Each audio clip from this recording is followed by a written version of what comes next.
Welcome back to the Baker Street Lantern. At Pondicherry Lodge, Bartholomew Sholto has been found dead inside a room locked from within, while the Agra treasure has disappeared. A poisoned thorn, a wooden-legged intruder, and footprints too small for an ordinary man now form the broken beginning of Holmes's pursuit. The locked room seems impossible. The door was bolted, the window fastened, and the victim sat beneath an opening in the ceiling, with a terrible fixed smile upon his face. Yet Holmes can already see two intruders where the police see only a convenient suspect. One left the round mark of a wooden stump. The other crossed a dusty garret barefoot, carrying poisoned darts and moving with extraordinary agility. A splash of creosote offers a scent, but London is vast, the Thames is wider still, and every hour gives the fugitives time to disappear. To find them, Holmes will need a dog named Toby, a band of street boys, a disguise, and the reluctant cooperation of Scotland Yard. The trail will fail once, vanish at the river, and return only when Holmes thinks like the man he is hunting. With Thaddeus gone, and the official police still on their way, Holmes turned the strange chamber into a lesson in observation. "Now, Watson," said Holmes, rubbing his hands, "we have half an hour to ourselves. Let us make good use of it. My case is, as I have told you, almost complete, but we must not err on the side of overconfidence. Simple as the case seems now, there may be something deeper underlying it." "Simple!" I ejaculated. "Surely," said he, with something of the air of a clinical professor expounding to his class. "Just sit in the corner there, that your footprints may not complicate matters. Now to work. In the first place, how did these folk come, and how did they go? The door has not been opened since last night. How of the window?" He carried the lamp across to it, muttering his observations aloud the while, but addressing them to himself rather than to me. "Window is snibbed on the inner side. Framework is solid.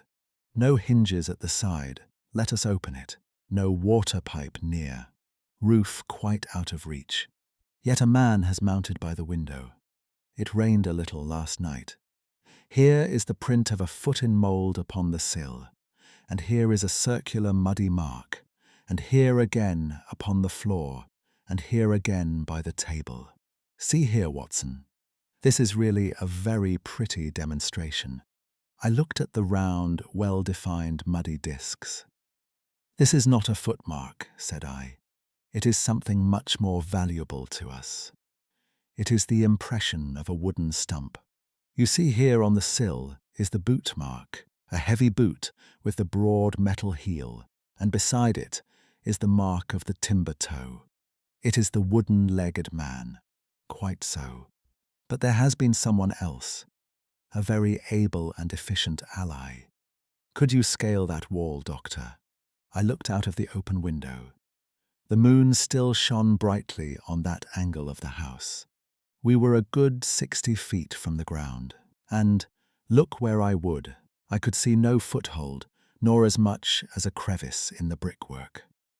"It is absolutely impossible," I answered. "But suppose you had a friend up here who lowered you this good stout rope which I see in the corner, securing one end of it to this great hook in the wall. Then I think, if you were an active man, you might swarm up, wooden leg and all. You would depart, of course, in the same fashion, and your ally would draw up the rope, untight it from the hook, shut the window, snib it on the inside, and get away in the way that he originally came. As a minor point it may be noted," he continued, fingering the rope, "that our wooden-legged friend, though a fair climber, was not a professional sailor. His hands were far from horny. My lens discloses more than one blood mark, especially towards the end of the rope, from which I gather that he slipped down with such velocity that he took the skin off his hand. "This is all very well," said I, "but the thing becomes more unintelligible than ever. How about this mysterious ally? How came he into the room?" "Yes, the ally," repeated Holmes pensively. "There are features of interest about this ally. He lifts the case from the regions of the commonplace.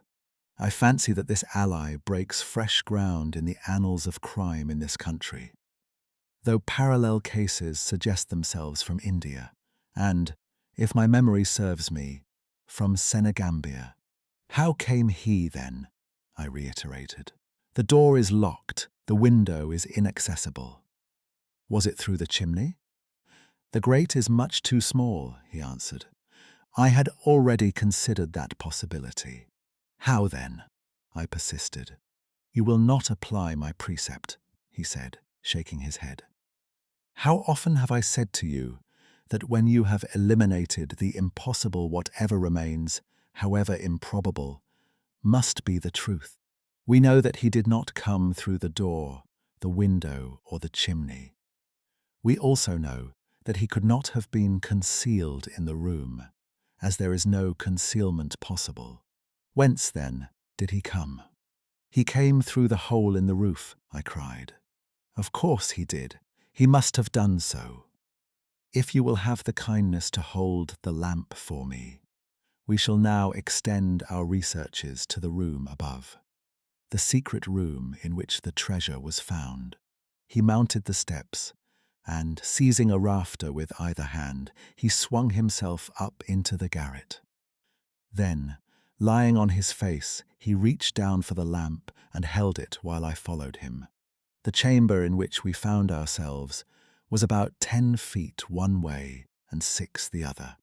The floor was formed by the rafters, with thin lath and plaster between, so that in walking one had to step from beam to beam. The roof ran up to an apex, and was evidently the inner shell of the true roof of the house. There was no furniture of any sort, and the accumulated dust of years lay thick upon the floor. "Here you are, you see," said Sherlock Holmes, putting his hand against the sloping wall. "This is a trapdoor which leads out on to the roof. I can press it back, and here is the roof itself, sloping at a gentle angle. This, then, is the way by which number 1 entered. Let us see if we can find any other traces of his individuality."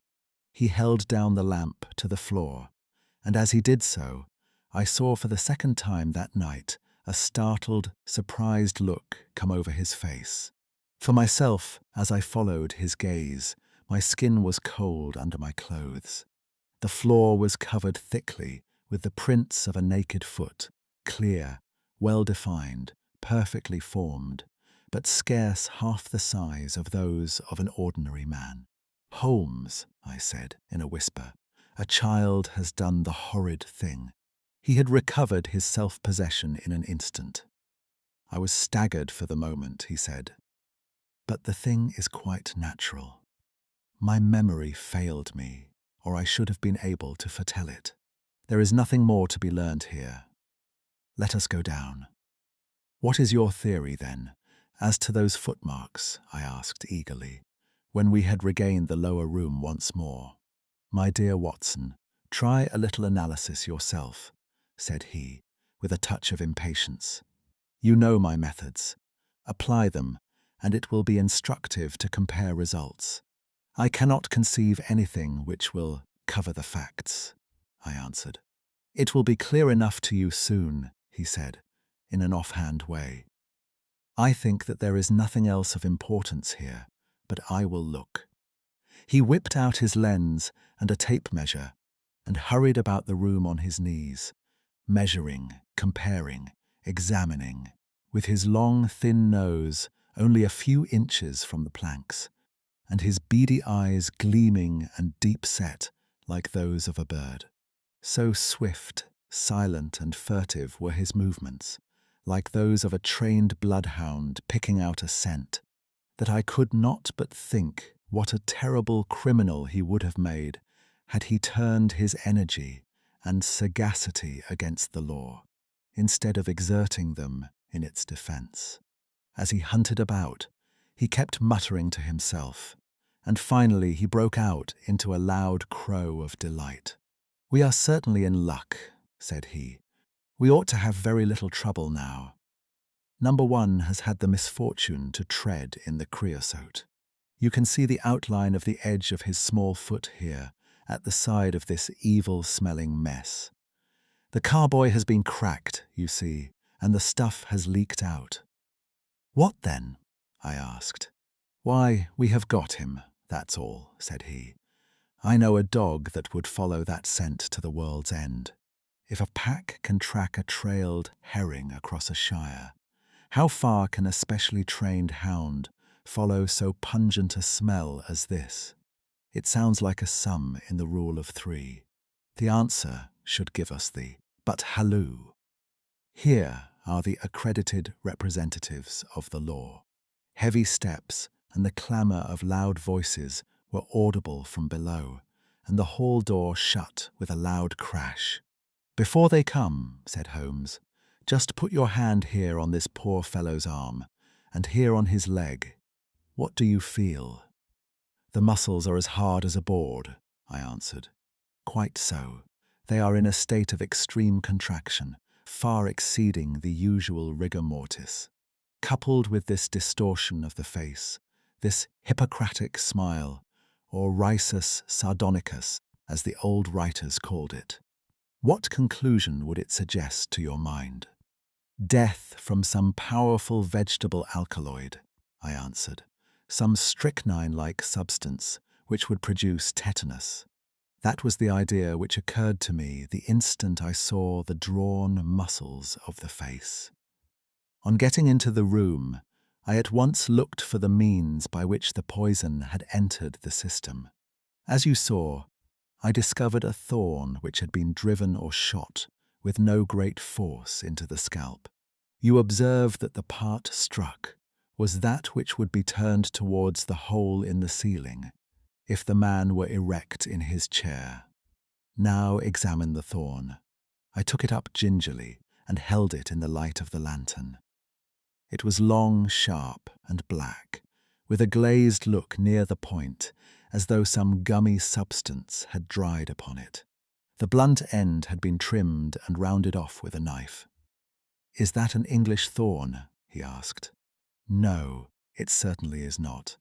With all these data, you should be able to draw some just inference. But here are the regulars, so the auxiliary forces may beat a retreat." As he spoke, the steps which had been coming nearer sounded loudly on the passage, and a very stout, portly man in a grey suit strode heavily into the room.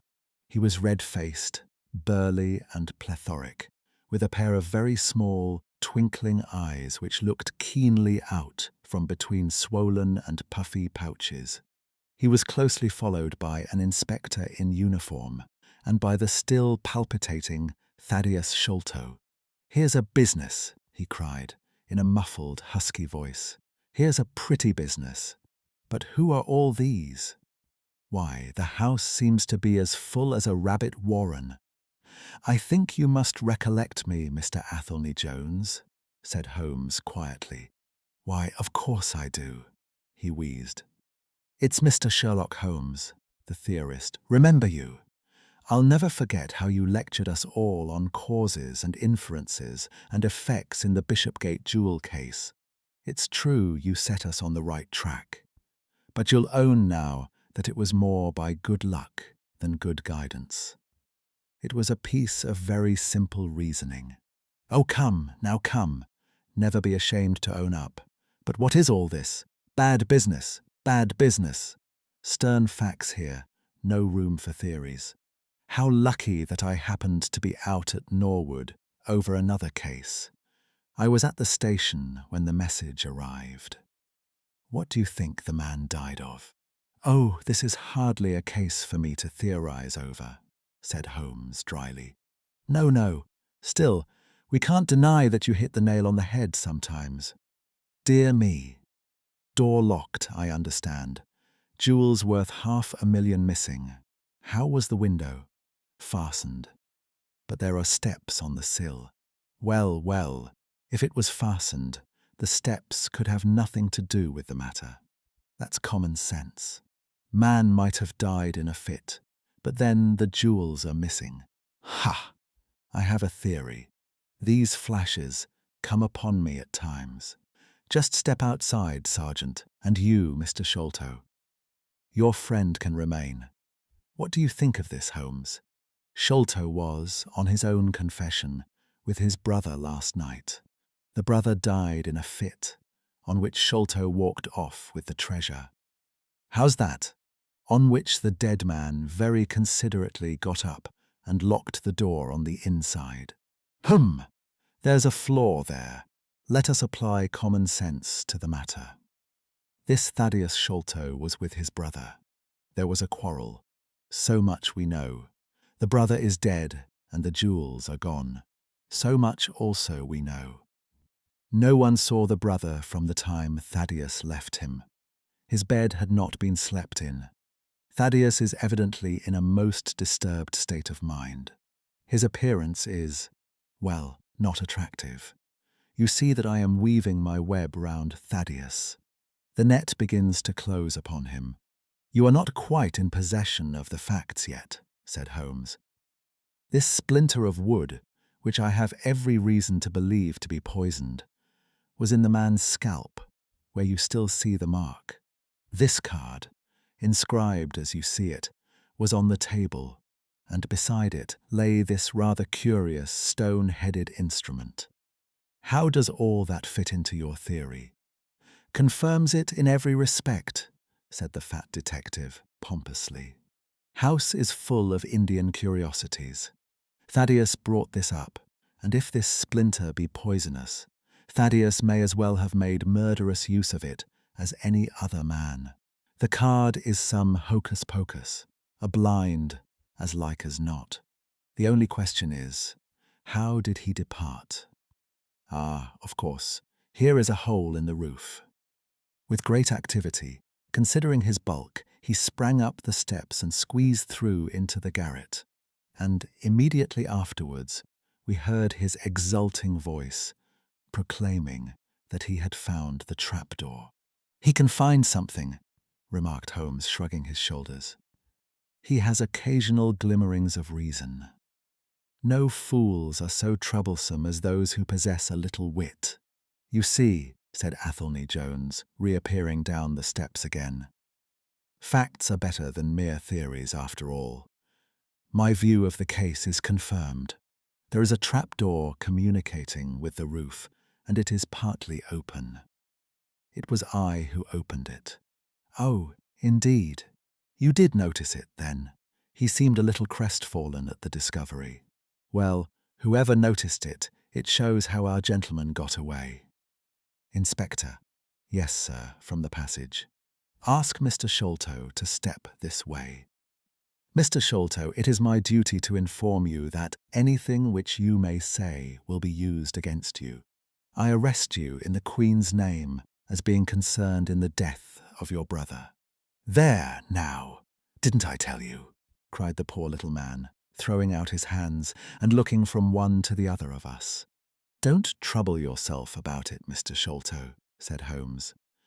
I think that I can engage to clear you of the charge. Don't promise too much, Mr. Theorist. Don't promise too much, snapped the detective. You may find it a harder matter than you think. Not only will I clear him, Mr. Jones, but I will make you a free present of the name and description of one of the two people who were in this room last night. His name, I have every reason to believe, is Jonathan Small.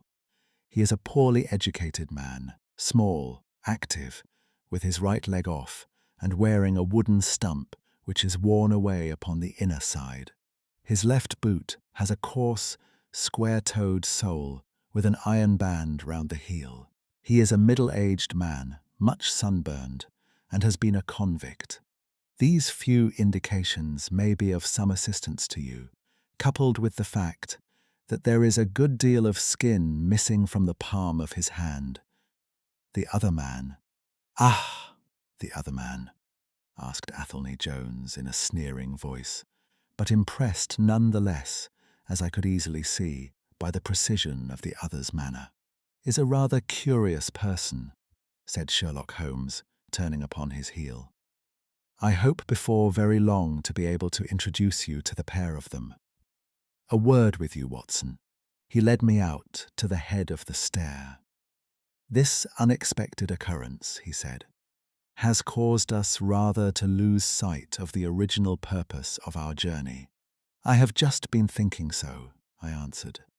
"It is not right that Miss Morstan should remain in this stricken house. No, you must escort her home. She lives with Mrs. Cecil Forrester in Lower Camberwell, so it is not very far. I will wait for you here if you will drive out again. Or perhaps you are too tired." "By no means. I don't think I could rest until I know more of this fantastic business. I have seen something of the rough side of life, but I give you my word that this quick succession of strange surprises tonight has shaken my nerve completely. I should like, however, to see the matter through with you. Now that I have got so far, your presence will be of great service to me," he answered. "We shall work the case out independently, and leave this fellow Jones to exult over any mare's nest which he may choose to construct. When you have dropped Miss Morstan, I wish you to go on to number 3, Pinchin Lane, down near the water's edge at Lambeth. The third house on the right-hand side is a bird stuffer's. Sherman is the name. You will see a weasel holding a young rabbit in the window. Knock old Sherman up and tell him, with my compliments, that I want Toby at once. You will bring Toby back in the cab with you. A dog, I suppose?" "Yes, a queer mongrel with a most amazing power of scent. I would rather have Toby's help than that of the whole detective force of London." "I shall bring him then," said I. "It is 1 now. I ought to be back before 3, if I can get a fresh horse." "And I," said Holmes, "shall see what I can learn from Mrs. Burnstone and from the Indian servant, who, Mr. Thaddeus tells me, sleeps in the next garret. Then I shall study the great Jones's methods and listen to his not too delicate sarcasms. People often mock what they do not understand. Goethe is always pithy. The police had brought a cab with them, and in this I escorted Miss Morstan back to her home. After the angelic fashion of women, she had borne trouble with a calm face, as long as there was someone weaker than herself to support, and I had found her bright and placid by the side of the frightened housekeeper. In the cab, however, she first turned faint, and then burst into a passion of weeping. So sorely had she been tried by the adventures of the night. She has told me since that she thought me cold and distant upon that journey. She little guessed the struggle within my breast, or the effort of self-restraint which held me back. My sympathies and my love went out to her, even as my hand had in the garden. I felt that years of the conventionalities of life could not teach me to know her sweet, brave nature, as had this one day of strange experiences. Yet there were 2 thoughts which sealed the words of affection upon my lips.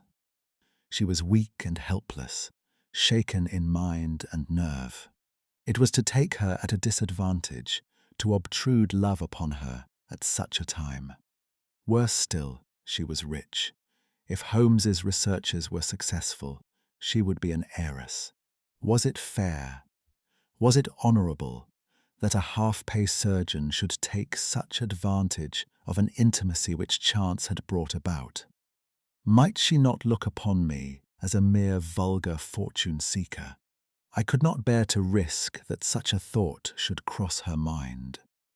This Agra treasure intervened like an impassable barrier between us. It was nearly 2 o'clock when we reached Mrs. Cecil Forrester's. The servants had retired hours ago, but Mrs. Forrester had been so interested by the strange message which Miss Morstan had received that she had sat up in the hope of her return. She opened the door herself, a middle-aged, graceful woman, and it gave me joy to see how tenderly her arm stole round the other's waist, and how motherly was the voice in which she greeted her. She was clearly no mere paid dependent, but an honoured friend. I was introduced, and Mrs. Forrester earnestly begged me to step in and tell her our adventures. I explained, however, the importance of my errand, and promised faithfully to call and report any progress which we might make with the case. As we drove away, I stole a glance back, and I still seemed to see that little group on the step. The two graceful, clinging figures, the half-opened door, the hall light shining through stained glass, the barometer, and the bright stair rods. It was soothing to catch even that passing glimpse of a tranquil English home in the midst of the wild, dark business which had absorbed us. And the more I thought of what had happened, the wilder and darker it grew. I reviewed the whole extraordinary sequence of events as I rattled on through the silent gaslit streets. There was the original problem. That, the death of Captain Morstan, the sending of the pearls, the advertisement, the letter. We had had light upon all those events. They had only led us, however, to a deeper and far more tragic mystery. The Indian treasure, the curious plan found among Morstan's baggage, the strange scene at Major Sholto's death, the rediscovery of the treasure immediately, followed by the murder of the discoverer, the very singular accompaniments to the crime, the footsteps, the remarkable weapons, the words upon the card, corresponding with those upon Captain Morstan's chart. Here was indeed a labyrinth, in which a man less singularly endowed than my fellow lodger might well despair of ever finding the clue. Pinchin Lane was a row of shabby two-storied brick houses in the lower quarter of Lambeth. I had to knock for some time at number 3 before I could make my impression. At last, however, there was the glint of a candle behind the blind, and a face looked out at the upper window. "Go on, you drunken vagabond," said the face. "If you kick up any more row, I'll open the kennels and let out 43 dogs upon you." "If you'll let one out, it's just what I have come for," said I. "Go on," yelled the voice. "So help me gracious, I have a wiper in the bag, and I'll drop it on your head if you don't hook it." "But I want a dog," I cried. "I won't be argued with," shouted Mr. Sherman. "Now stand clear, for when I say 3, down goes the wiper." "Mr. Sherlock Holmes," I began, but the words had a most magical effect, for the window instantly slammed down, and within a minute the door was unbarred and open. Mr. Sherman was a lanky, lean old man, with stooping shoulders, a stringy neck, and blue-tinted glasses. "A friend of Mr. Sherlock is always welcome," said he. "Step in, sir. Keep clear of the badger, for he bites." "Ah, naughty, naughty. Would you take a nip at the gentleman?" This to a stoat which thrust its wicked head and red eyes between the bars of its cage. "Don't mind that, sir. It's only a slow worm. It hain't got no fangs, so I gives it the run o' the room, for it keeps the beetles down. You must not mind my bein' just a little short wi' you at first, for I'm guyed at by the children, and there's many a one just comes down this lane to knock me up." "What was it that Mr. Sherlock Holmes wanted, sir?" "He wanted a dog of yours." "Ah, that would be Toby." "Yes, Toby was the name. Toby lives at number 7 on the left here." He moved slowly forward with his candle among the queer animal family which he had gathered round him. In the uncertain, shadowy light, I could see dimly that there were glancing, glimmering eyes peeping down at us from every cranny and corner. Even the rafters above our heads were lined by solemn fowls, who lazily shifted their weight from one leg to the other as our voices disturbed their slumbers. Toby proved to be an ugly, long-haired, lop-eared creature, half spaniel and half lurcher, brown and white in colour, with a very clumsy waddling gait. It accepted, after some hesitation, a lump of sugar which the old naturalist handed to me, and having thus sealed an alliance, it followed me to the cab, and made no difficulties about accompanying me. It had just struck 3 on the palace clock when I found myself back once more at Pondicherry Lodge. The ex-prize-fighter McMurdo had, I found, been arrested as an accessory, and both he and Mr. Sholto had been marched off to the station. 2 constables guarded the narrow gate, but they allowed me to pass with the dog on my mentioning the detective's name. Holmes was standing on the doorstep, with his hands in his pockets, smoking his pipe. "Ah, you have him there," said he. "Good dog, then. Athelney Jones has gone. We have had an immense display of energy since you left. He has arrested not only friend Thaddeus, but the gatekeeper, the housekeeper, and the Indian servant. We have the place to ourselves, but for a sergeant upstairs. Leave the dog here, and come up." We tied Toby to the hall table and reascended the stairs. The room was as he had left it, save that a sheet had been draped over the central figure. A weary-looking police sergeant reclined in the corner. "Lend me your bull's-eye, Sergeant," said my companion. "Now tie this bit of card round my neck, so as to hang it in front of me. Thank you. Now I must kick off my boots and stockings. Just you carry them down with you, Watson. I am going to do a little climbing, and dip my handkerchief into the creosote. That will do. Now come up into the garret with me for a moment." We clambered up through the hole. Holmes turned his light once more upon the footsteps in the dust. "I wish you particularly to notice these footmarks," he said. "Do you observe anything noteworthy about them?" "They belong," I said, "to a child or a small woman. Apart from their size, though. Is there nothing else?" "They appear to be much as other footmarks." "Not at all. Look here. This is the print of a right foot in the dust. Now I make one with my naked foot beside it. What is the chief difference? Your toes are all cramped together. The other print has each toe distinctly divided. Quite so. That is the point. Bear that in mind. Now, would you kindly step over to that flap window and smell the edge of the woodwork? I shall stay here, as I have this handkerchief in my hand." I did as he directed, and was instantly conscious of a strong tarry smell. That is where he put his foot in getting out.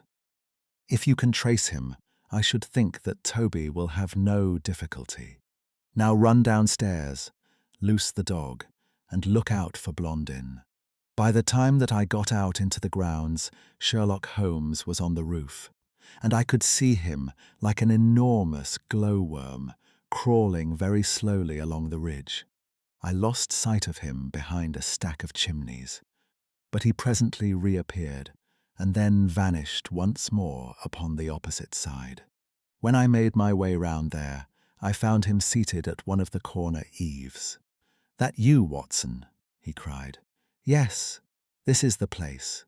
What is that black thing down there?" "A water barrel. Top on it, yes. No sign of a ladder, no.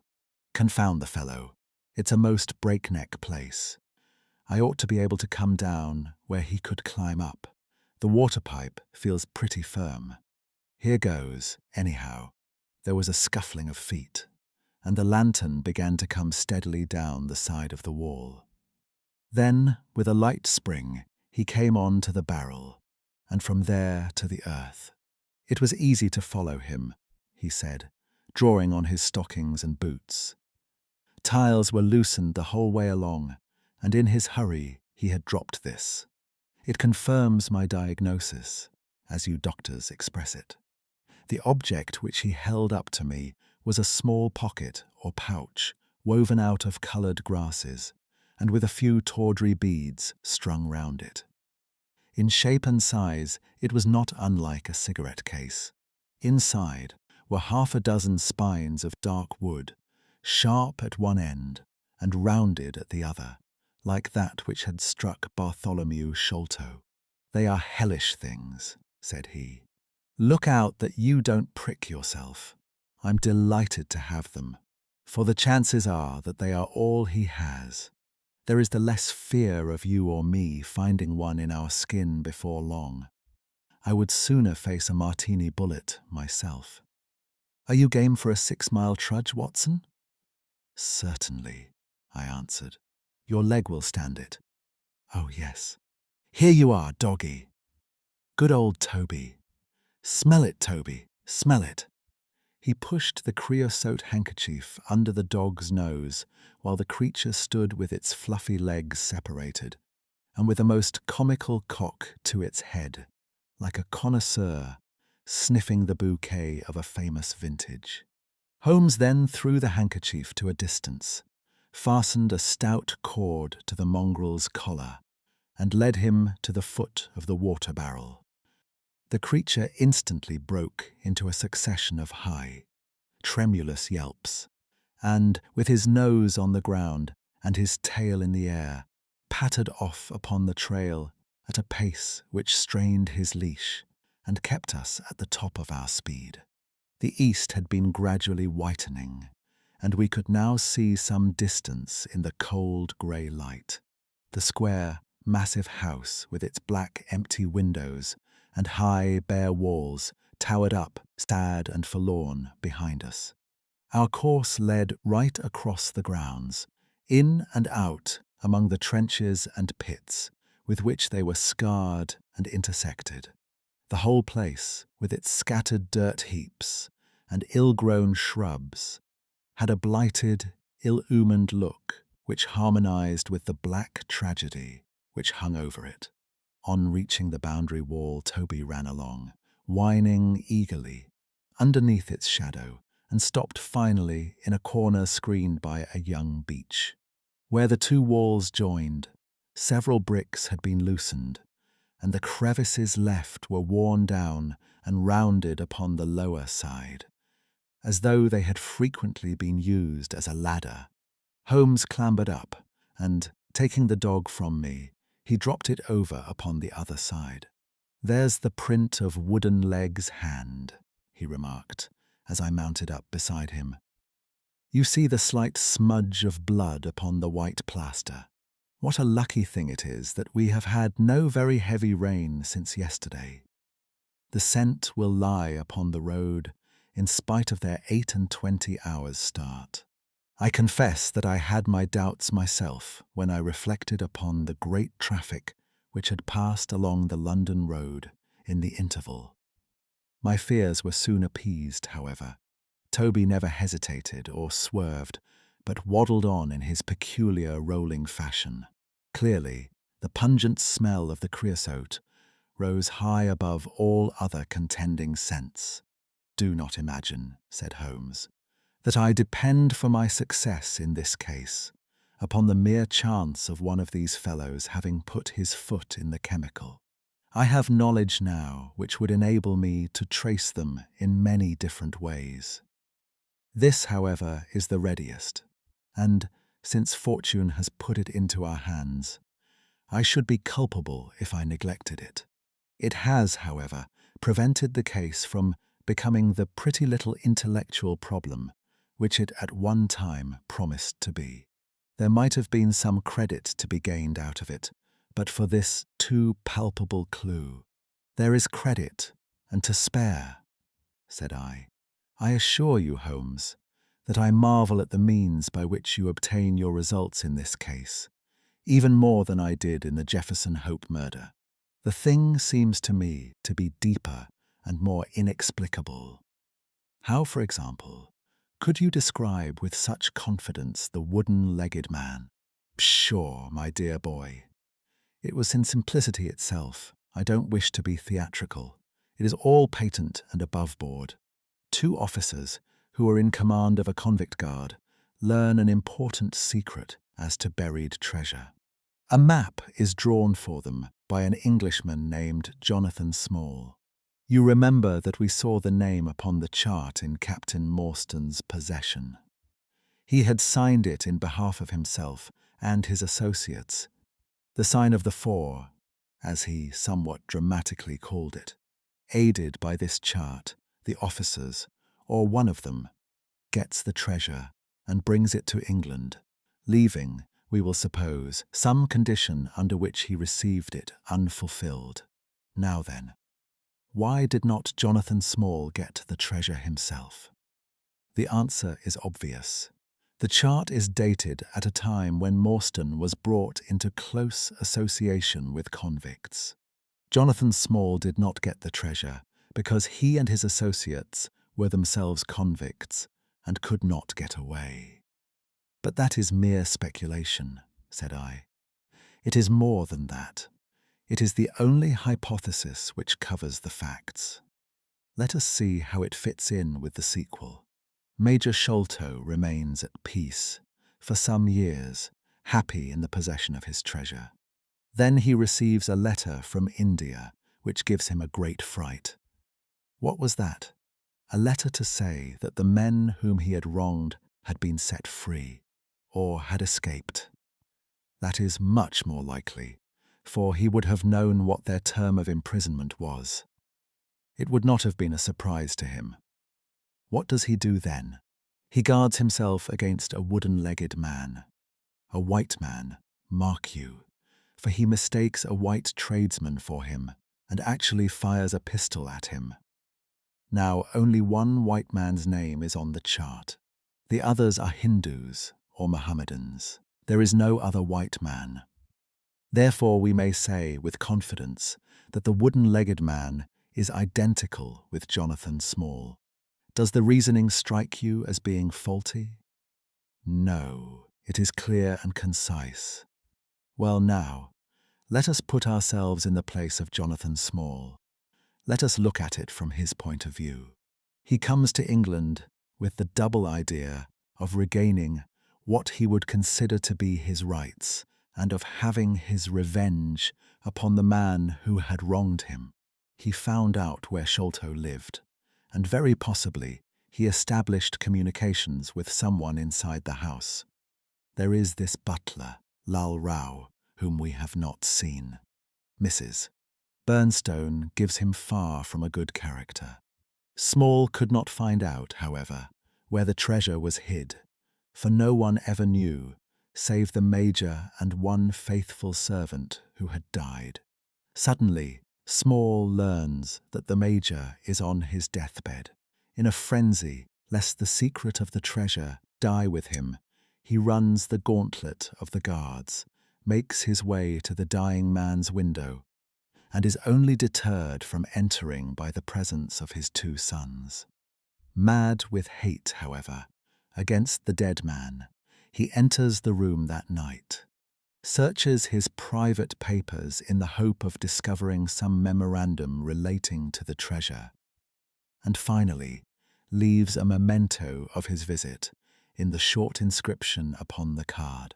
He had doubtless planned beforehand that should he slay the Major he would leave some such record upon the body, as a sign that it was not a common murder, but, from the point of view of the four associates, something in the nature of an act of justice.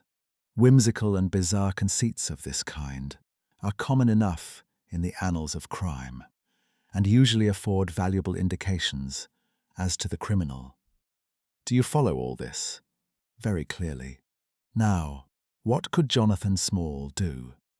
He could only continue to keep a secret watch upon the efforts made to find the treasure. Possibly he leaves England and only comes back at intervals. Then comes the discovery of the garret, and he is instantly informed of it. We again trace the presence of some confederate in the household. Jonathan, with his wooden leg, is utterly unable to reach the lofty room of Bartholomew Sholto. He takes with him, however, a rather curious associate, who gets over this difficulty, but dips his naked foot into creosote, whence comes Toby, and a 6-mile limp for a half-pay officer with a damaged tendo Achilles. But it was the associate, and not Jonathan, who committed the crime. Quite so. And rather to Jonathan's disgust, to judge by the way he stamped about when he got into the room. He bore no grudge against Bartholomew Sholto, and would have preferred if he could have been simply bound and gagged. He did not wish to put his head in a halter. There was no help for it, however. The violent impulse of his companion had broken out, and the poison had done its work. So Jonathan Small left his record, lowered the treasure box to the ground, and followed it himself. That was the train of events, as far as I can decipher them. Of course, as to his personal appearance, he must be middle-aged, and must be sunburned after serving his time in such an oven as the Andamans. His height is readily calculated from the length of his stride, and we know that he was bearded. His hairiness was the one point which impressed itself upon Thaddeus Sholto when he saw him at the window.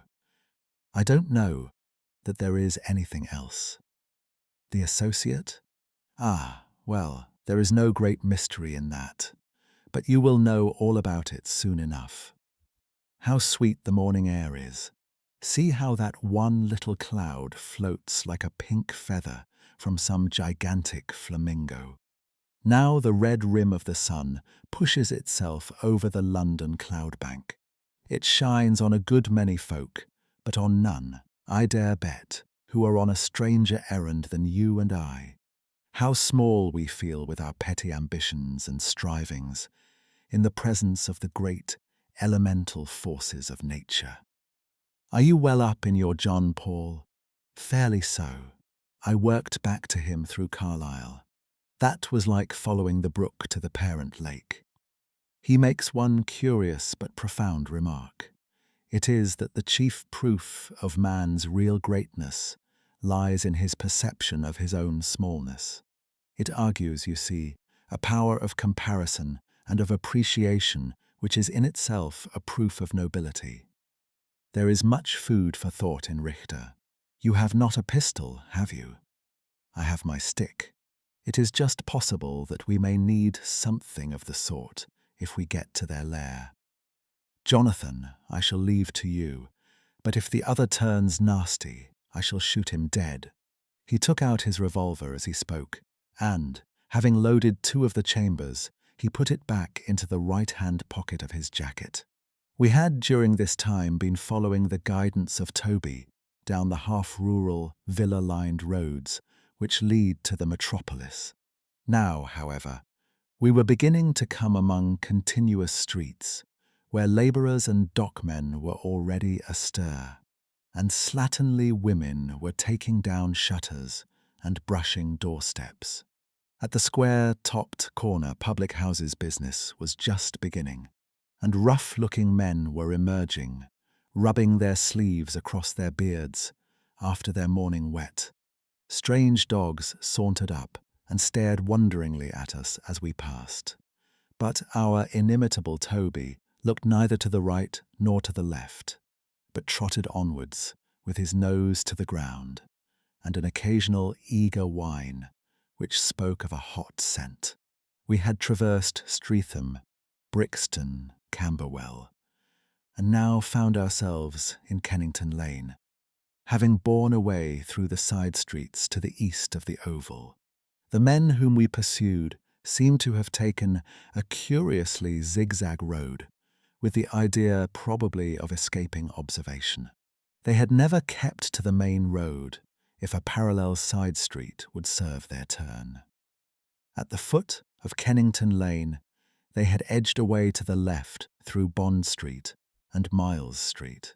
Where the latter street turns into Knight's Place, Toby ceased to advance, but began to run backwards and forwards, with one ear cocked and the other drooping, the very picture of canine indecision. Then he waddled round in circles, looking up to us from time to time, as if to ask for sympathy in his embarrassment. "What the deuce is the matter with the dog?" growled Holmes. "They surely would not take a cab or go off in a balloon." "Perhaps they stood here for some time," I suggested. "Ah! It's all right. He's off again," said my companion, in a tone of relief. He was indeed off, for after sniffing round again, he suddenly made up his mind, and darted away with an energy and determination such as he had not yet shown. The scent appeared to be much hotter than before, for he had not even to put his nose on the ground, but tugged at his leash and tried to break into a run. I could see by the gleam in Holmes's eyes that he thought we were nearing the end of our journey. Our course now ran down 9 Elms until we came to Broderick and Nelson's large timber yard, just past the White Eagle Tavern. Here the dog, frantic with excitement, turned down through the side gate into the enclosure, where the sawyers were already at work. On the dog raced through sawdust and shavings, down an alley, round a passage between 2 wood piles, and finally, with a triumphant yelp, sprang upon a large barrel which still stood upon the hand trolley on which it had been brought. With lolling tongue and blinking eyes, Toby stood upon the cask, looking from one to the other of us for some sign of appreciation. The staves of the barrel and the wheels of the trolley were smeared with a dark liquid, and the whole air was heavy with the smell of creosote. Sherlock Holmes and I looked blankly at each other, and then burst simultaneously into an uncontrollable fit of laughter. "What now?" I asked. "Toby has lost his character for infallibility. He acted according to his lights," said Holmes, lifting him down from the barrel and walking him out of the timber yard. "If you consider how much creosote is carted about London in one day, it is no great wonder that our trail should have been crossed. It is much used now, especially for the seasoning of wood. Poor Toby is not to blame. We must get on the main scent again, I suppose." "Yes, and fortunately, we have no distance to go." Evidently, what puzzled the dog at the corner of Knight's Place was that there were 2 different trails running in opposite directions. We took the wrong one. It only remains to follow the other. There was no difficulty about this. On leading Toby to the place where he had committed his fault, he cast about in a wide circle and finally dashed off in a fresh direction. "We must take care that he does not now bring us to the place where the creosote barrel came from," I observed. "I had thought of that, but you notice that he keeps on the pavement, whereas the barrel passed down the roadway. No, we are on the true scent now."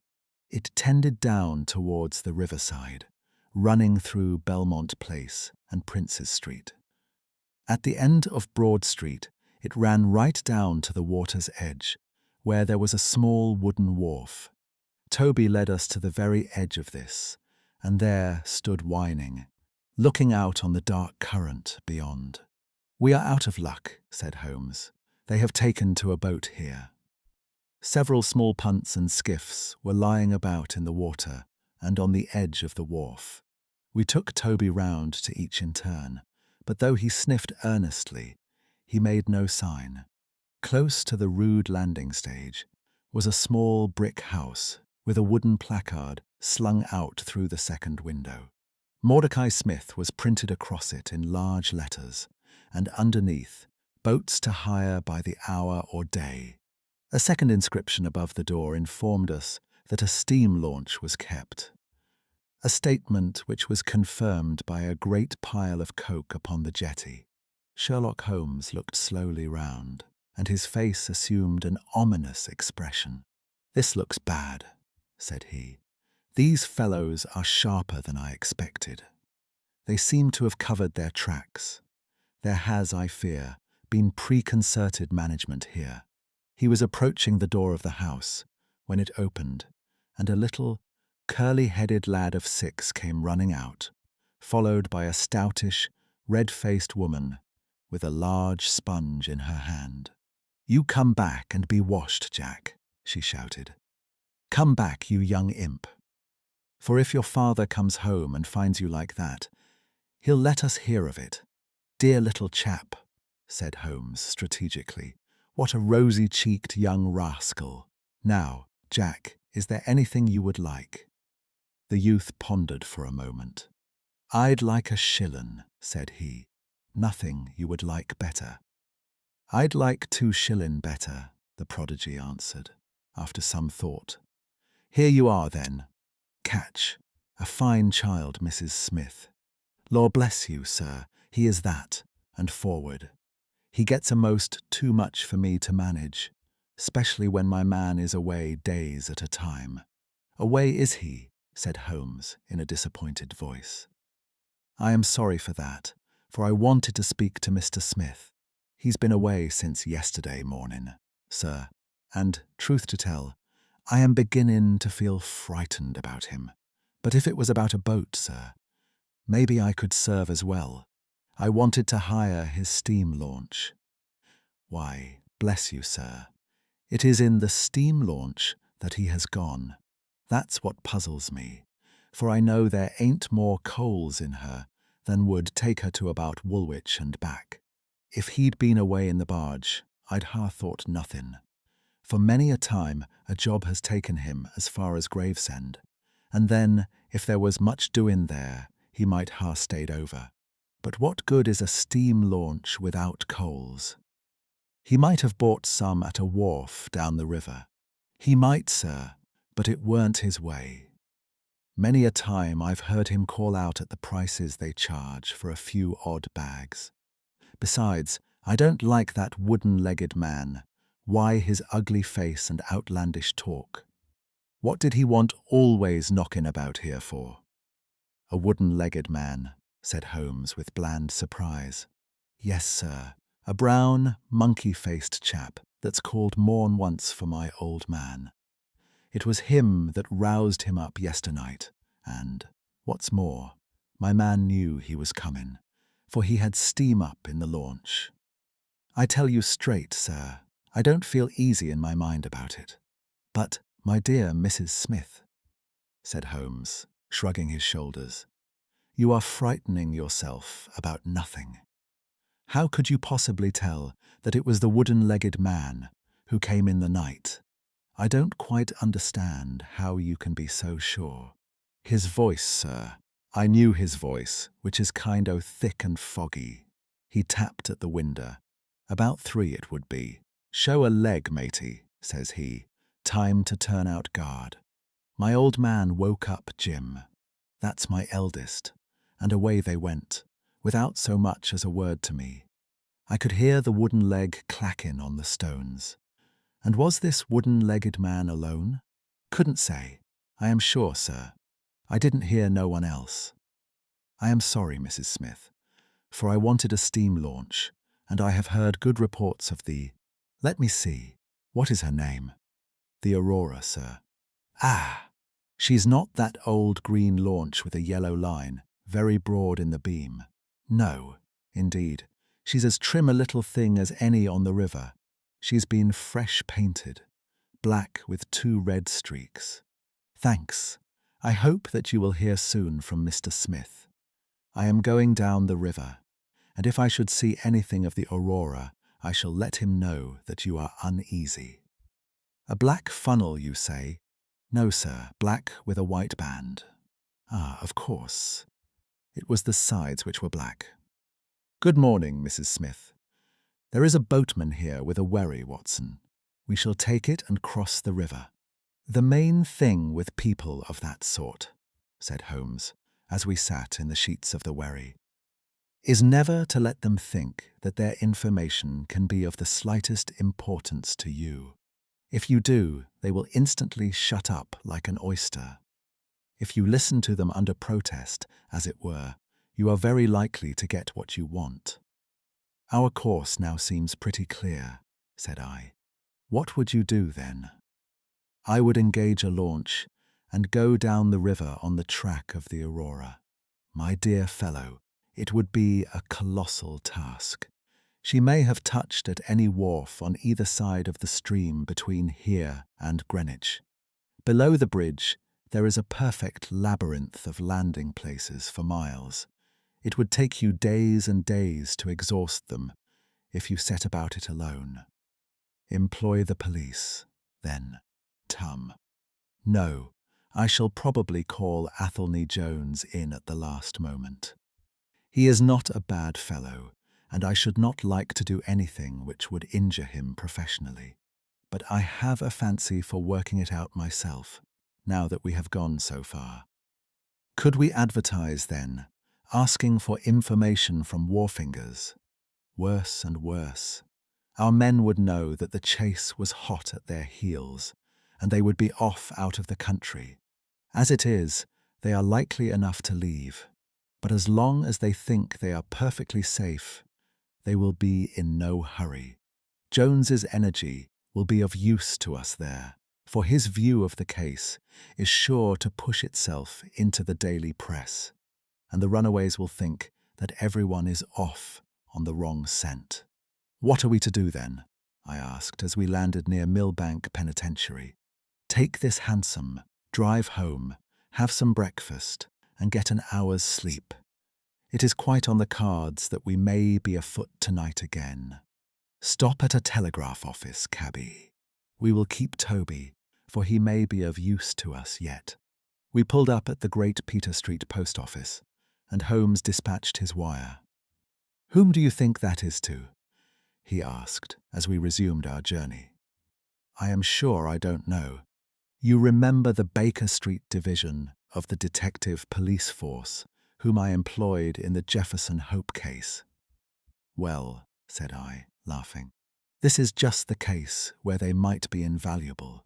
If they fail, I have other resources, but I shall try them first. That wire was to my dirty little lieutenant, Wiggins, and I expect that he and his gang will be with us before we have finished our breakfast. It was between 8 and 9 o'clock now, and I was conscious of a strong reaction after the successive excitements of the night. I was limp and weary, befogged in mind and fatigued in body.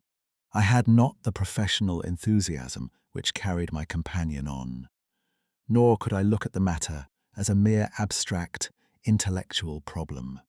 As far as the death of Bartholomew Sholto went, I had heard little good of him and could feel no intense antipathy to his murderers. The treasure, however, was a different matter.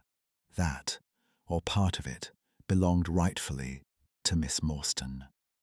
While there was a chance of recovering it, I was ready to devote my life to the one object. True, if I found it, it would probably put her forever beyond my reach. Yet it would be a petty and selfish love, which would be influenced by such a thought as that. If Holmes could work to find the criminals, I had a tenfold stronger reason to urge me on to find the treasure. A bath at Baker Street, and a complete change freshened me up wonderfully. When I came down to our room, I found the breakfast laid, and Holmes pouring out the coffee. Here it is, said he, laughing and pointing to an open newspaper. The energetic Jones and the ubiquitous reporter have fixed it up between them. But you have had enough of the case. Better have your ham and eggs first. I took the paper from him and read the short notice, which was headed Mysterious Business at Upper Norwood. About 12 o'clock last night, said the Standard. Mr. Bartholomew Sholto, of Pondicherry Lodge, Upper Norwood, was found dead in his room under circumstances which point to foul play. As far as we can learn, no actual traces of violence were found upon Mr. Sholto's person, but a valuable collection of Indian gems which the deceased gentleman had inherited from his father has been carried off. The discovery was first made by Mr. Sherlock Holmes and Dr. Watson, who had called at the house with Mr. Thaddeus Sholto brother of the deceased. By a singular piece of good fortune, Athelney Jones, the well-known member of the detective police force, happened to be at the Norwood police station and was on the ground within half an hour of the first alarm. His trained and experienced faculties were at once directed towards the detection of the criminals, with the gratifying result that the brother, Thaddeus Sholto, has already been arrested, together with the housekeeper, Mrs. Burnstone, an Indian butler named Lal Rao, and a porter or gatekeeper named McMurdo.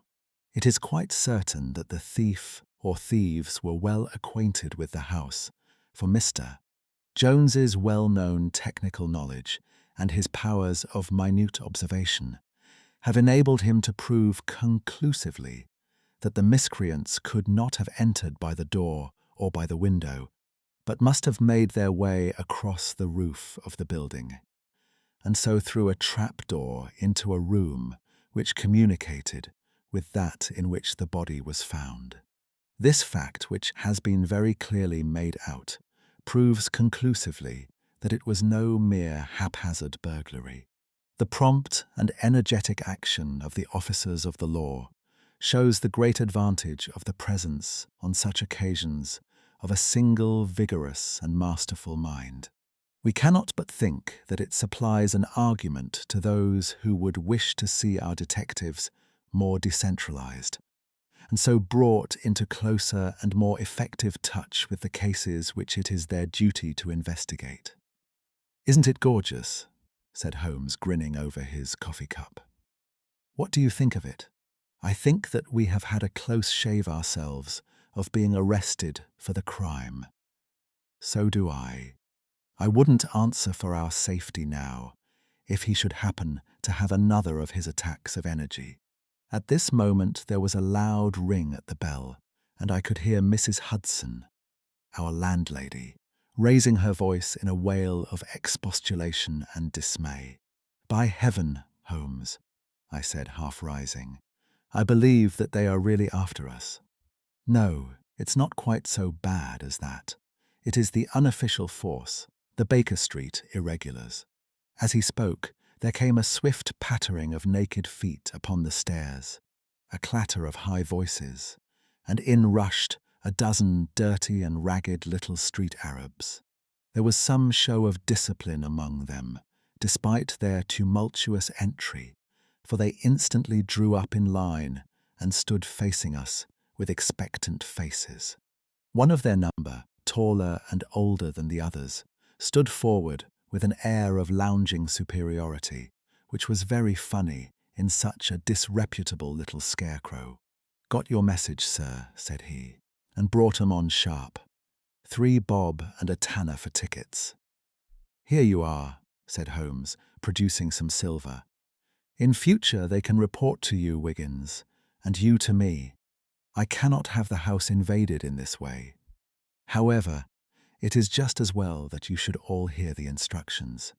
I want to find the whereabouts of a steam launch called the Aurora, owner Mordecai Smith, black with 2 red streaks, funnel black with a white band.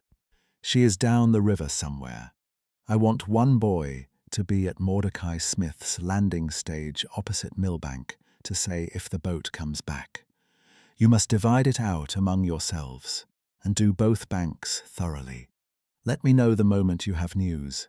Is that all clear?" "Yes, Governor," said Wiggins. "The old scale of pay, and a guinea to the boy who finds the boat. Here's a day in advance. Now off you go." He handed them a shilling each, and away they buzzed down the stairs, and I saw them a moment later streaming down the street. "If the launch is above water they will find her," said Holmes, as he rose from the table and lit his pipe. "They can go everywhere, see everything. Over here, everyone. I expect to hear before evening that they have spotted her. In the meanwhile, we can do nothing but await results. We cannot pick up the broken trail until we find either the Aurora or Mr. Mordecai Smith." "Toby could eat these scraps," I dare say. Are you going to bed, Holmes? No, I am not tired. I have a curious constitution. I never remember feeling tired by work, though idleness exhausts me completely. I am going to smoke and to think over this queer business to which my fair client has introduced us. If ever man had an easy task, this of ours ought to be. Wooden-legged men are not so common, but the other man must, I should think, be absolutely unique. That other man again. I have no wish to make a mystery of him, to you anyway. But you must have formed your own opinion. Now, do consider the data. Diminutive footmarks, toes never fettered by boots, naked feet, stone-headed wooden mace, great agility, small poisoned darts. What do you make of all this? An islander, I exclaimed. Perhaps one of those Indians who were the associates of Jonathan Small. Hardly that, said he. When first I saw signs of strange weapons, I was inclined to think so. But the remarkable character of the footmarks caused me to reconsider my views. Some of the inhabitants of the Indian peninsula are small men, but none could have left such marks as that. The Hindu proper has long and thin feet. The sandal-wearing Mohammedan has the great toe well separated from the others, because the thong is commonly passed between. These little darts, too, could only be shot in one way. They are from a blowpipe. Now then, where are we to find our savage? South American, I hazarded. He stretched his hand up and took down a bulky volume from the shelf. He reached up and took a bulky gazetteer from the shelf. Here is the latest account of the Andaman Islands, he said. They lie in the Bay of Bengal and include the penal settlement at Port Blair. The native islanders are generally short, often go barefoot, and are known for their small hands and feet. Some communities fiercely resisted British intrusion, and reports describe the use of stone-headed clubs, bows, and poisoned darts. Yet the same account notes that deep loyalty could follow once trust had been earned. Mark that, Watson. The description fits our evidence. The footprints, the weapon, the blowpipe, and the companion's devotion to Jonathan Small. If he had acted without restraint, the affair might have ended even worse. But how came he to have so singular a companion? Ah, that is more than I can tell. Since, however, we had already determined that Small had come from the Andamans, it is not so very wonderful that this islander should be with him. No doubt we shall know all about it in time. Look here, Watson. You look regularly done. Lie down there on the sofa and see if I can put you to sleep. He took up his violin from the corner, and as I stretched myself out, he began to play some low, dreamy, melodious air. His own, no doubt, for he had a remarkable gift for improvisation. I have a vague remembrance of his gaunt limbs, his earnest face, and the rise and fall of his bow. Then I seemed to be floated peacefully away upon a soft sea of sound, until I found myself in dreamland, with the sweet face of Mary Morstan looking down upon me. It was late in the afternoon before I woke, strengthened and refreshed.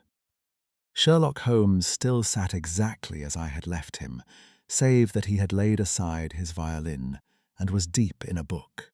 He looked across at me as I stirred, and I noticed that his face was dark and troubled. "You have slept soundly," he said. "I feared that our talk would wake you." "I heard nothing," I answered. "Have you had fresh news, then?" "Unfortunately, no. I confess that I am surprised and disappointed. I expected something definite by this time. Wiggins has just been up to report. He says that no trace can be found of the launch. It is a provoking check, for every hour is of importance. Can I do anything? I am perfectly fresh now, and quite ready for another night's outing. No, We can do nothing. We can only wait. If we go ourselves, the message might come in our absence, and delay be caused. You can do what you will, but I must remain on guard. Then I shall run over to Camberwell and call upon Mrs. Cecil Forrester.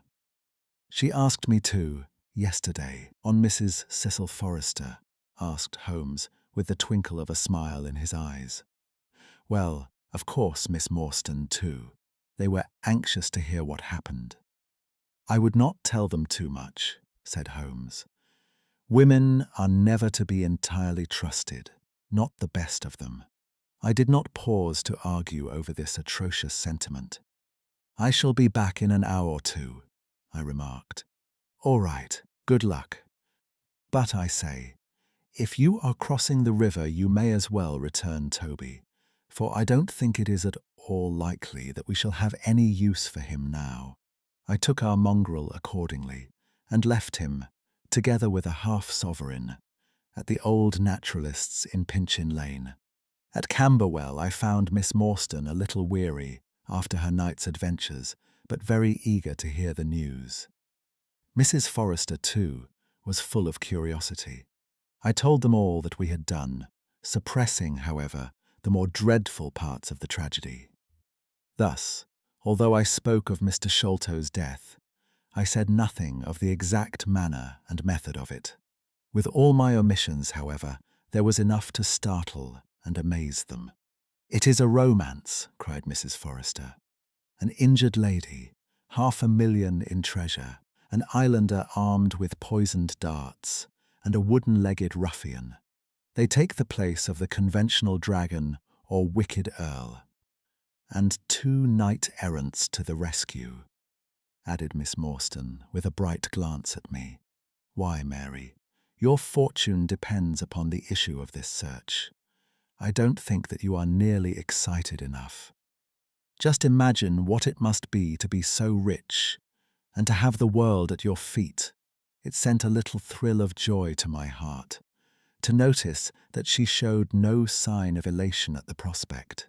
On the contrary, she gave a toss of her proud head, as though the matter were one in which she took small interest.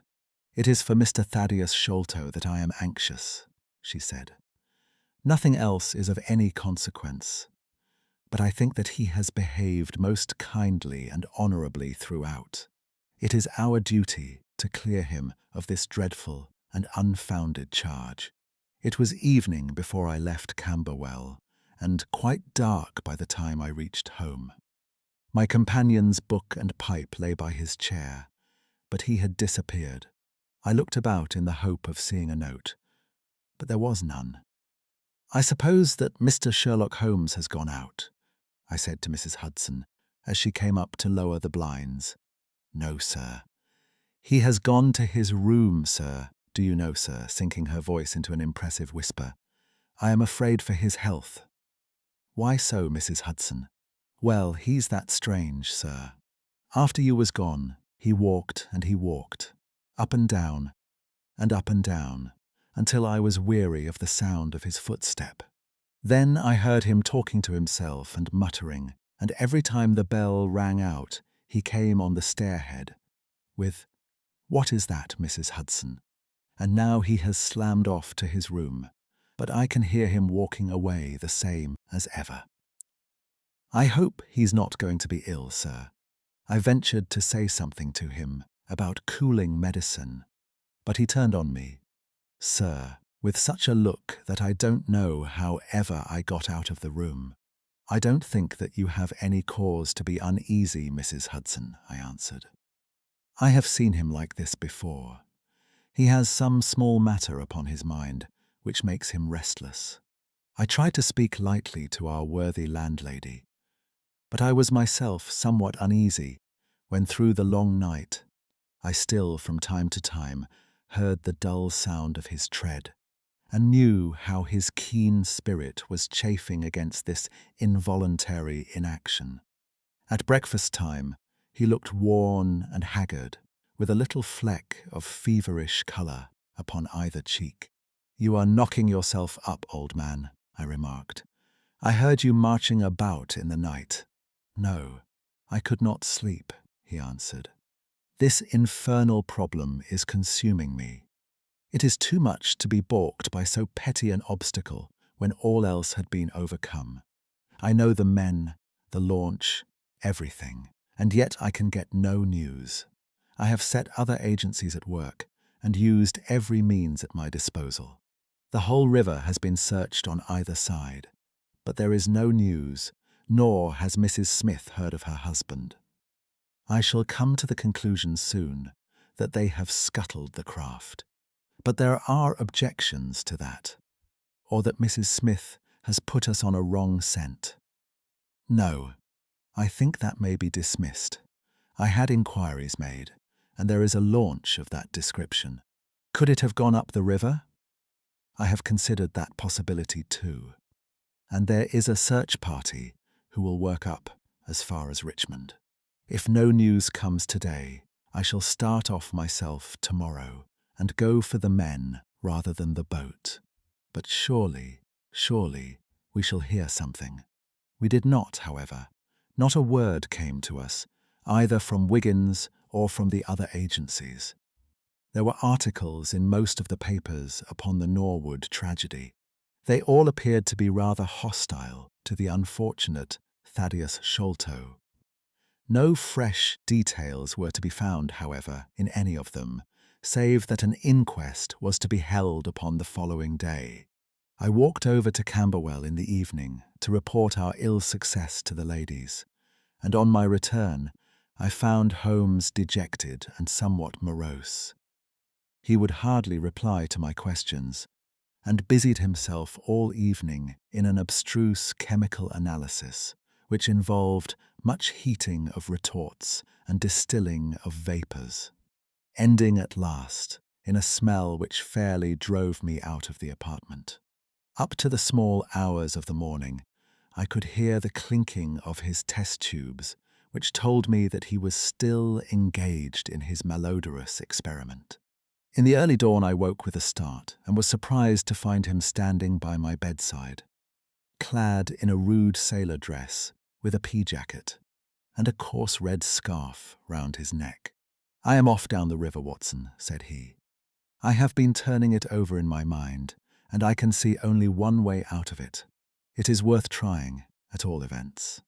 "Surely I can come with you then," said I. "No, you can be much more useful if you will remain here as my representative. I am loath to go, for it is quite on the cards that some message may come during the day. Though Wiggins was despondent about it last night, I want you to open all notes and telegrams, and to act on your own judgment if any news should come.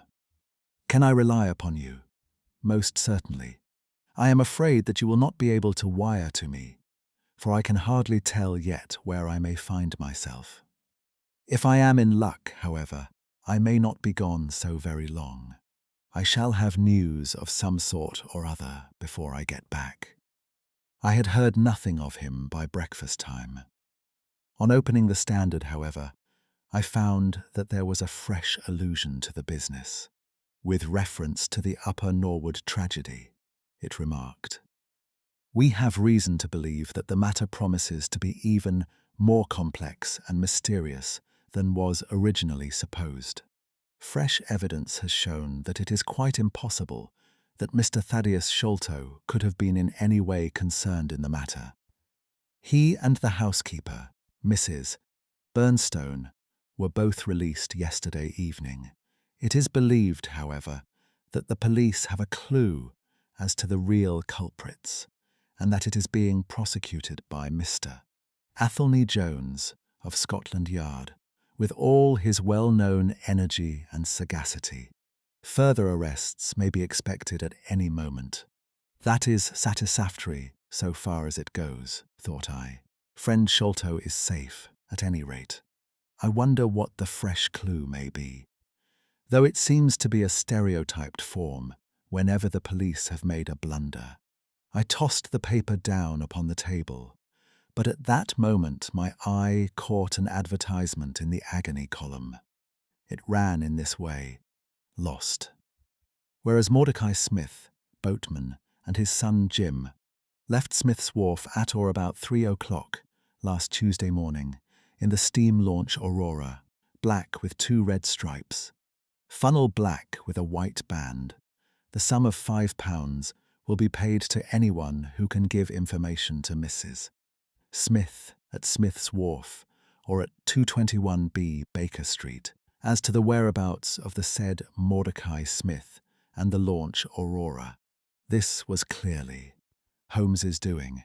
The Baker Street address was enough to prove that. It struck me as rather ingenious, because it might be read by the fugitives without their seeing in it more than the natural anxiety of a wife for her missing husband. It was a long day. Every time that a knock came to the door or a sharp step passed in the street, I imagined that it was either Holmes returning or an answer to his advertisement. I tried to read, but my thoughts would wander off to our strange quest and to the ill-assorted and villainous pair whom we were pursuing. Could there be, I wondered, some radical flaw in my companion's reasoning?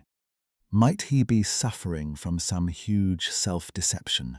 Was it not possible that his nimble and speculative mind had built up this wild theory upon faulty premises?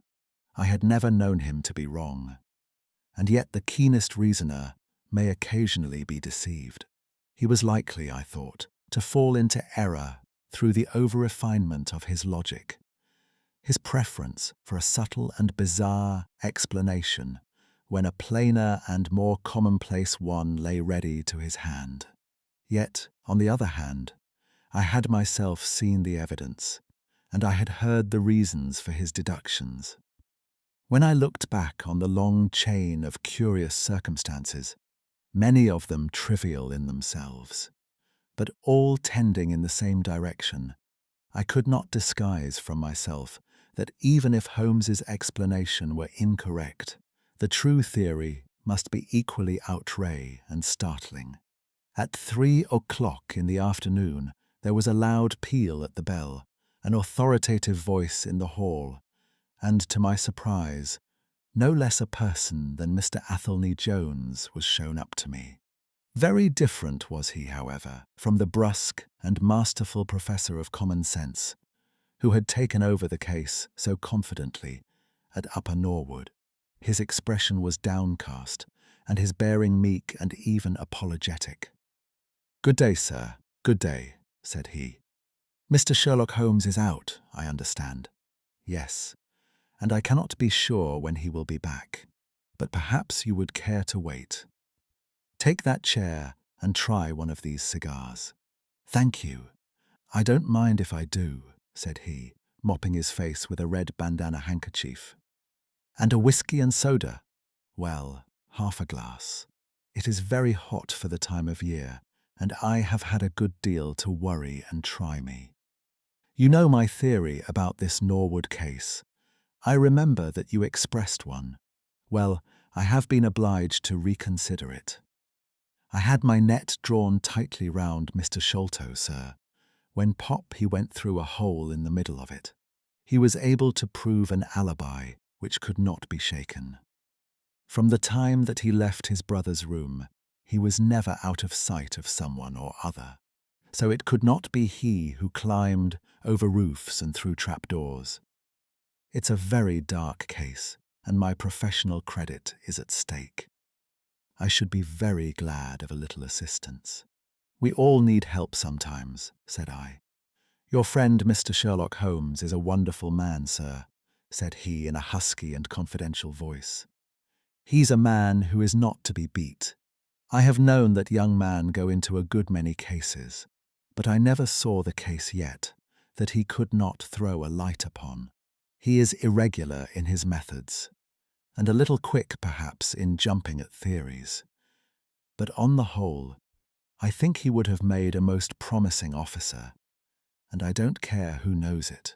I have had a wire from him this morning, by which I understand that he has got some clue to this Sholto business. Here is the message." He took the telegram out of his pocket and handed it to me. It was dated from Poplar at 12 o'clock. Go to Baker Street at once, it said. If I have not returned, wait for me. I am close on the track of the Sholto gang. You can come with us tonight if you want to be in at the finish. This sounds well. He has evidently picked up the scent again, said I. Ah, then he has been at fault too, exclaimed Jones, with evident satisfaction. Even the best of us are thrown off sometimes.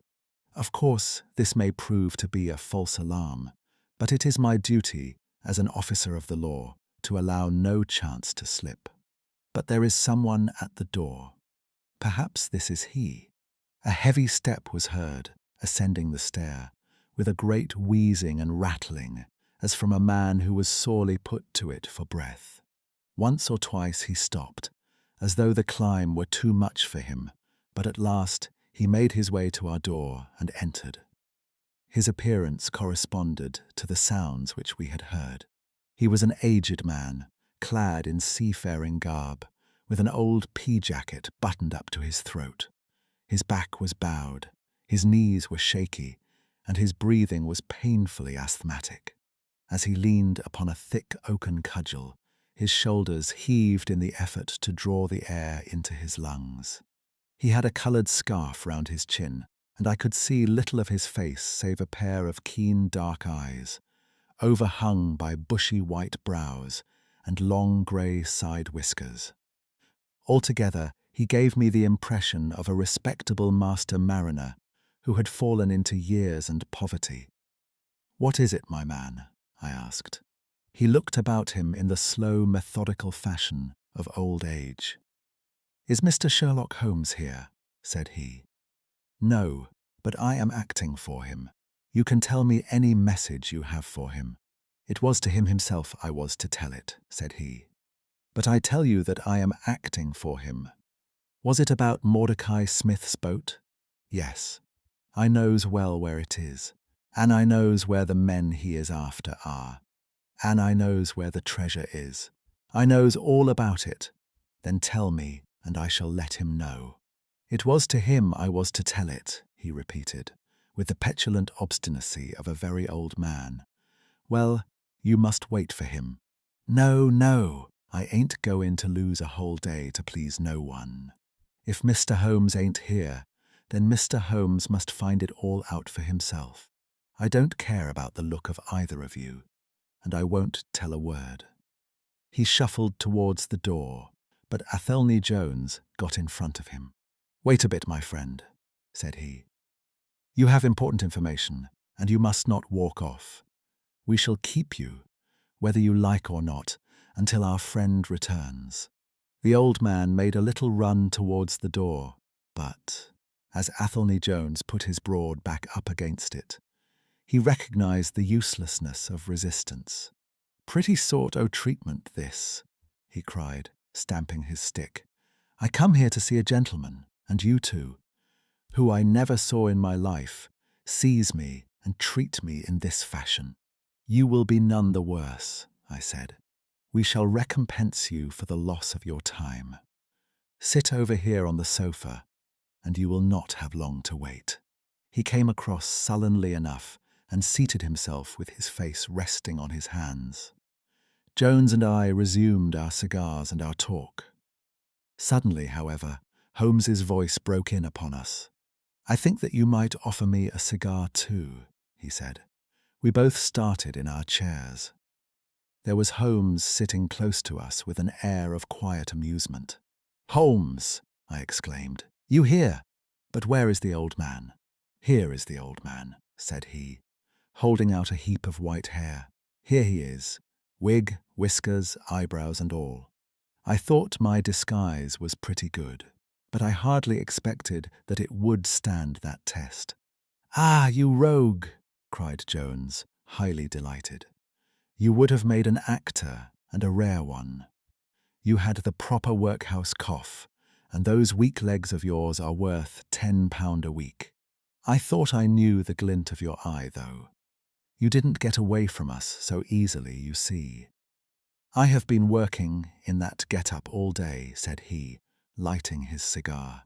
"You see, A good many of the criminal classes begin to know me, especially since our friend here took to publishing some of my cases. So I can only go on the warpath under some simple disguise like this. You got my wire? Yes, that was what brought me here. How has your case prospered? It has all come to nothing. I have had to release 2 of my prisoners, and there is no evidence against the other 2. Never mind, we shall give you 2 others in the place of them.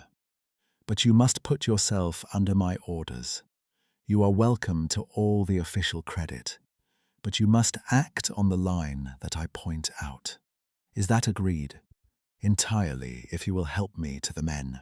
Well then, in the first place I shall want a fast police boat, a steam launch, to be at the Westminster Stairs at 7 o'clock.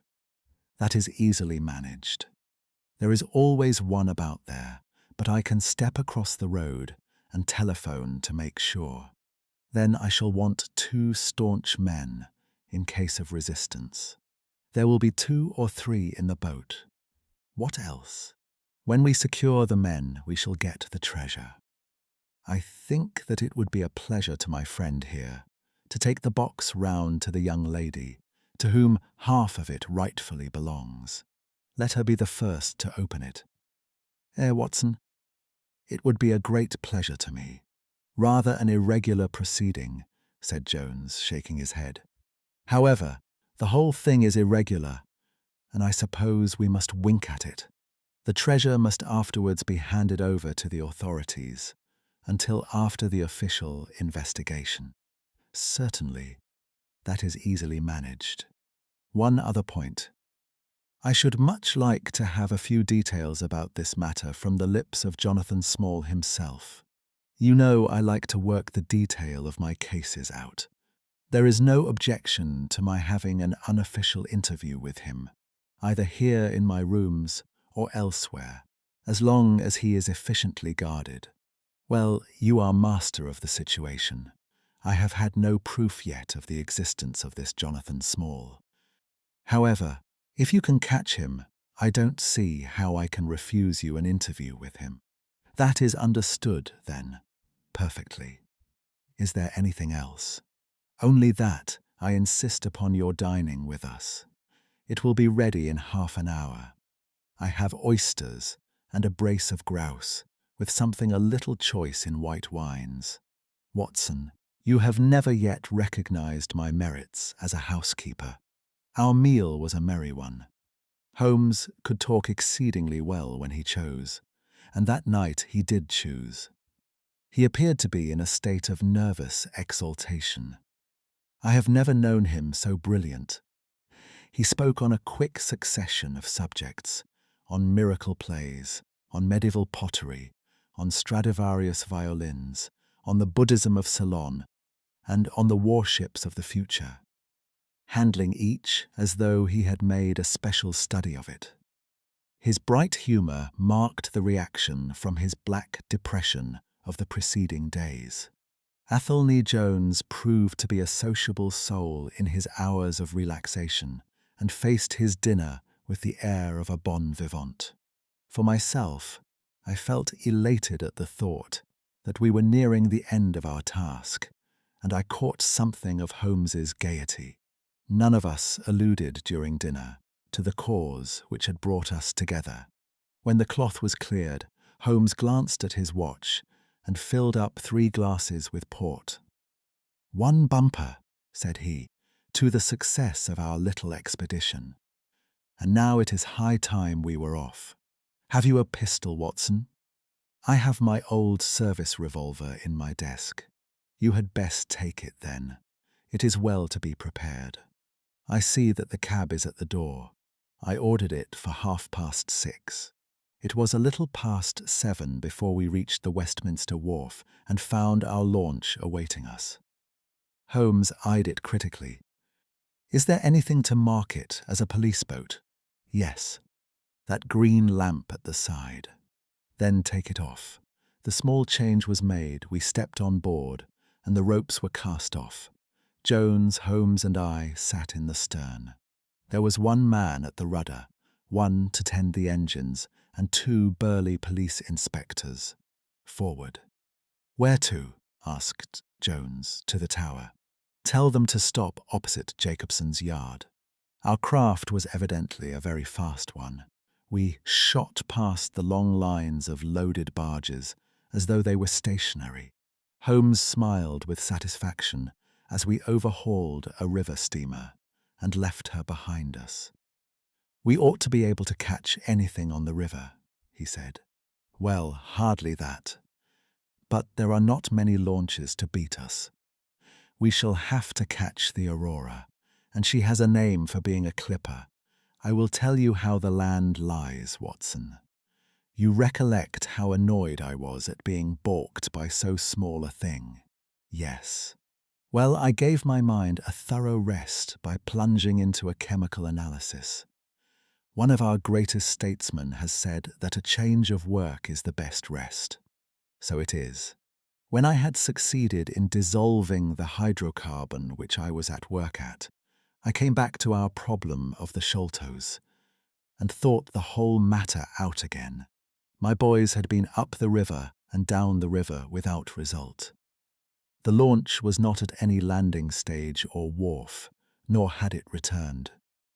Yet it could hardly have been scuttled to hide their traces, though that always remained as a possible hypothesis if all else failed. I knew this man. Small had a certain degree of low cunning, but I did not think him capable of anything in the nature of delicate finesse. That is usually a product of higher education. I then reflected that since he had certainly been in London some time, as we had evidence that he maintained a continual watch over Pondicherry Lodge, he could hardly leave at a moment's notice, but would need some little time, if it were only a day, to arrange his affairs. That was the balance of probability, at any rate. It seems to me to be a little weak, said I. It is more probable that he had arranged his affairs before ever he set out upon his expedition. No, I hardly think so. This lair of his would be too valuable a retreat in case of need for him to give it up until he was sure that he could do without it. But a second consideration struck me. Jonathan Small must have felt that the peculiar appearance of his companion, however much he may have top-coated him, would give rise to gossip, and possibly be associated with this Norwood tragedy. He was quite sharp enough to see that. They had started from their headquarters under cover of darkness, and he would wish to get back before it was broad light. Now it was past 3 o'clock, according to Mrs. Smith, when they got the boat. It would be quite bright, and people would be about in an hour or so. Therefore, I argued, they did not go very far. They paid Smith well to hold his tongue, reserved his launch for the final escape, and hurried to their lodgings with the treasure box. In a couple of nights, when they had time to see what view the papers took, and whether there was any suspicion, they would make their way under cover of darkness to some ship at Gravesend or in the Downs, where no doubt they had already arranged for passages to America or the colonies. But the launch, they could not have taken that to their lodgings. Quite so. I argued that the launch must be no great way off, in spite of its invisibility. I then put myself in the place of Small, and looked at it as a man of his capacity would. He would probably consider that, to send back the launch, or to keep it at a wharf, would make pursuit easy if the police did happen to get on his track. How, then, could he conceal the launch and yet have her at hand when wanted? I wondered what I should do myself if I were in his shoes.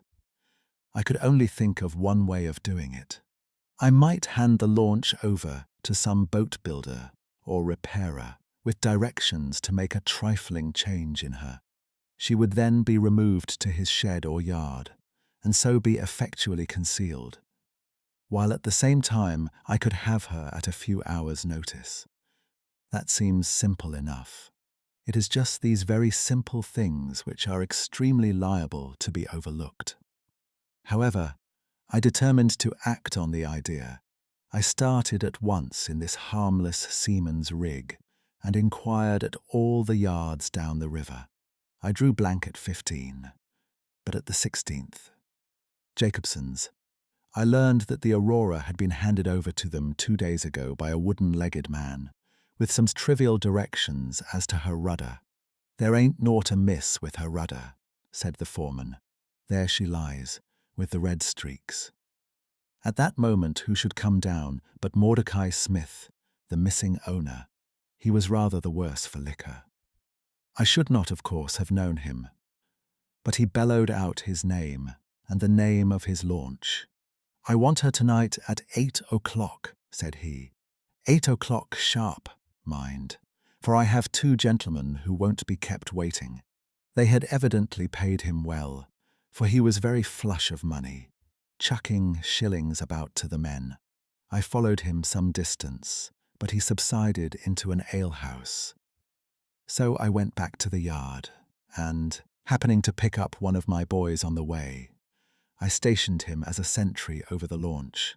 He is to stand at water's edge and wave his handkerchief to us when they start. We shall be lying off in the stream, and it will be a strange thing if we do not take men, treasure, and all. You have planned it all very neatly, whether they are the right men or not, said Jones. But if the affair were in my hands, I should have had a body of police in Jacobson's yard and arrested them when they came down, which would have been never. This man Small is a pretty shrewd fellow. He would send a scout on ahead, and if anything made him suspicious, lie snug for another week. But you might have stuck to Mordecai Smith, and so been led to their hiding place, said I. In that case, I should have wasted my day. I think that it is 100 to 1 against Smith knowing where they live. As long as he has liquor and good pay, why should he ask questions? They send him messages what to do. No, I thought over every possible course, and this is the best. While this conversation had been proceeding, we had been shooting the long series of bridges which span the Thames. As we passed the city, the last rays of the sun were gilding the cross upon the summit of St. Paul's. It was twilight before we reached the tower. "That is Jacobson's yard," said Holmes, pointing to a bristle of masts and rigging on the Surrey side. "Cruise gently up and down here under cover of this string of lighters." He took a pair of night glasses from his pocket and gazed some time at the shore. "I see my sentry at his post," he remarked, "but no sign of a handkerchief. Suppose we go downstream a short way and lie in wait for them," said Jones eagerly. We were all eager by this time, even the policemen and stokers, who had a very vague idea of what was going forward. "We have no right to take anything for granted," Holmes answered. "It is certainly 10 to 1 that they go downstream, but we cannot be certain. From this point we can see the entrance of the yard, and they can hardly see us. It will be a clear night and plenty of light. We must stay where we are. See how the folk swarm over yonder in the gaslight. They are coming from work in the yard. Dirty-looking rascals. But I suppose everyone has some little immortal spark concealed about him. You would not think it, to look at them.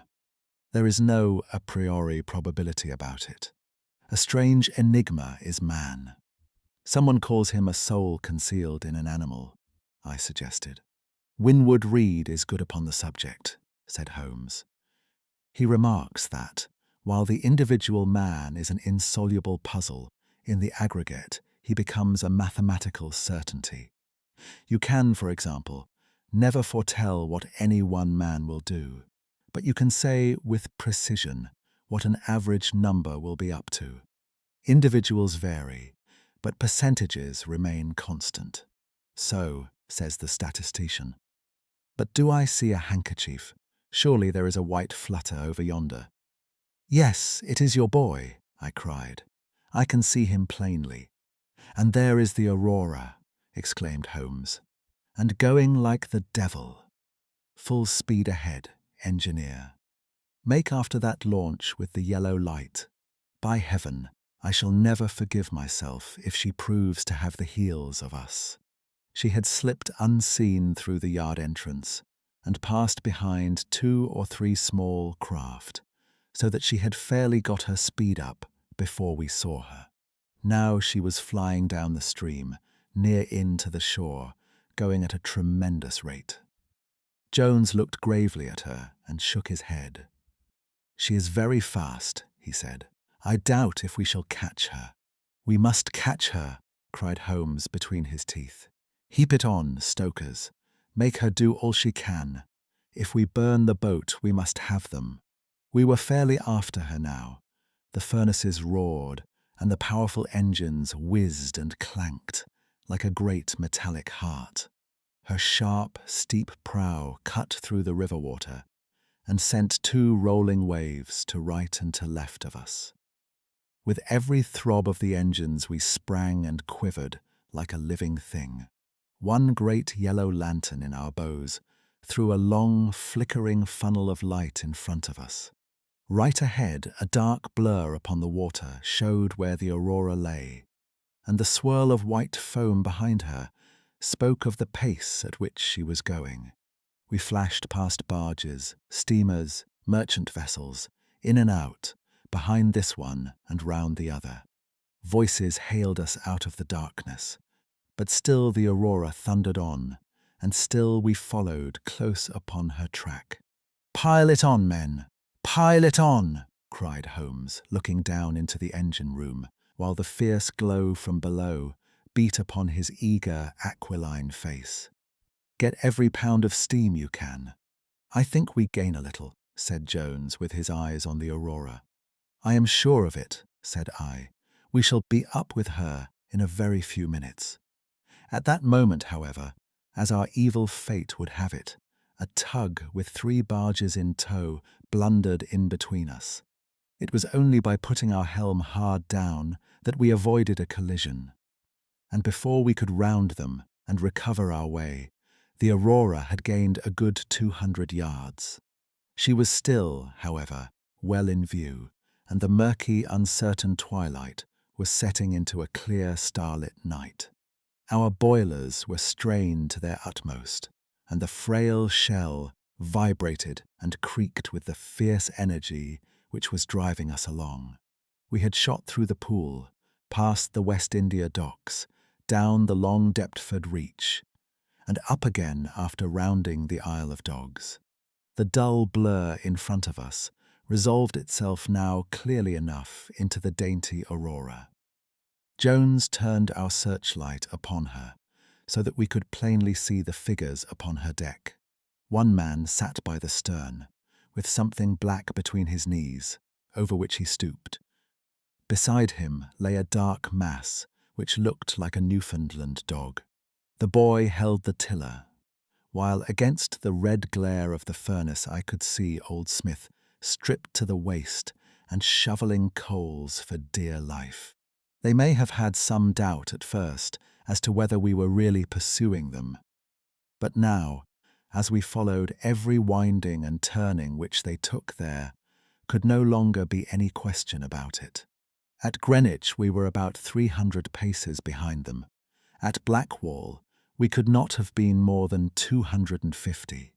I have coursed many creatures in many countries during my checkered career, but never did sport give me such a wild thrill as this mad flying manhunt down the Thames. Steadily we drew in upon them, yard by yard. In the silence of the night we could hear the panting and clanking of their machinery. The man in the stern still crouched upon the deck, and his arms were moving as though he were busy, while every now and then he would look up and measure with a glance the distance which still separated us. Nearer we came and nearer.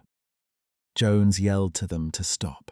We were not more than 4 boats' lengths behind them. both boats flying at a tremendous pace. It was a clear reach of the river, with Barking Level upon one side and the melancholy Plumstead Marshes upon the other.